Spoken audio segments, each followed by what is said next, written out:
Il se lève quand la nuit n'a pas fini de fuir. Quand le coq hésite encore à croire au matin,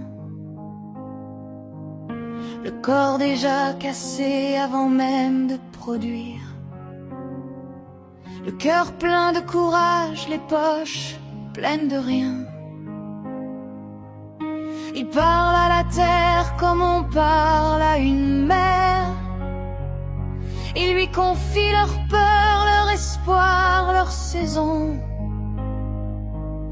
Mais la terre aujourd'hui nourrit tout l'univers, sauf ceux qui la respectent jusqu'à l'abnégation.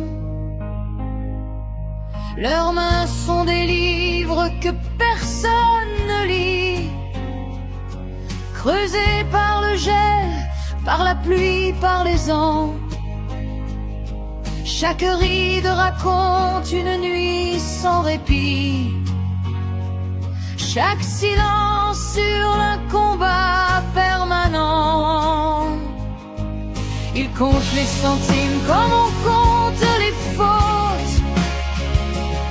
Ils vendent à perte ce qu'ils font avec amour, pendant que d'autres, loin des bottes et de la boue, fixent des prix sans jamais lever le jour. Ils voient leurs enfants grandir entre deux traites, entre deux traites bancaires, entre deux traites de vaches. Et ils sourient quand même parce qu'il faut tenir tête, même quand la fatigue les traîne à la lâche. Ils entendent parler d'écologie dans des bureaux fermés, de normes, de chiffres, de délais impossibles,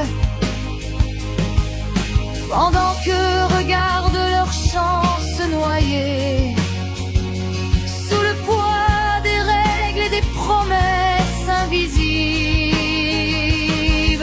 Ils aiment leur métier jusqu'à s'y perdre, jusqu'à s'oublier, jusqu'à s'effacer. On leur a dit que la passion devait suffire, mais la passion ne paye ni le fioul, ni l'été. Ils n'ont plus le temps de pleurer leur mort,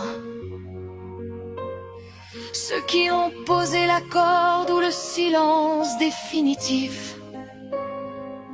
Chaque ferme qui ferme est une porte qui se tord, un cri étouffé dans l'indifférence collective.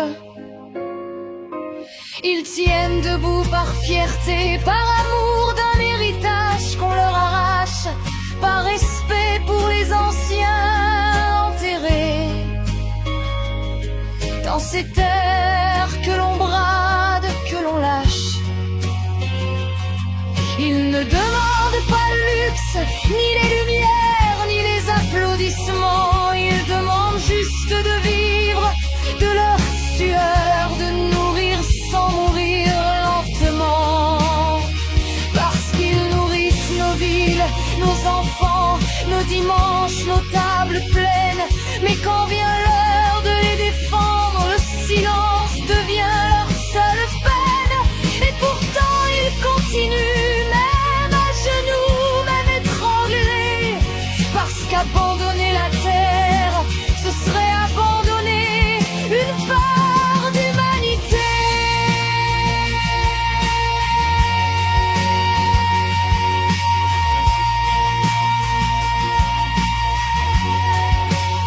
Alors écoute-les quand ils crient sans bruit, quand leurs larmes tombent dans les sillons.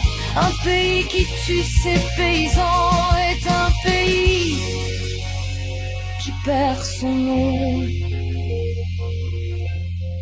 Ils veulent juste vivre, juste respirer sans avoir peur du lendemain, juste que leur travail est enfin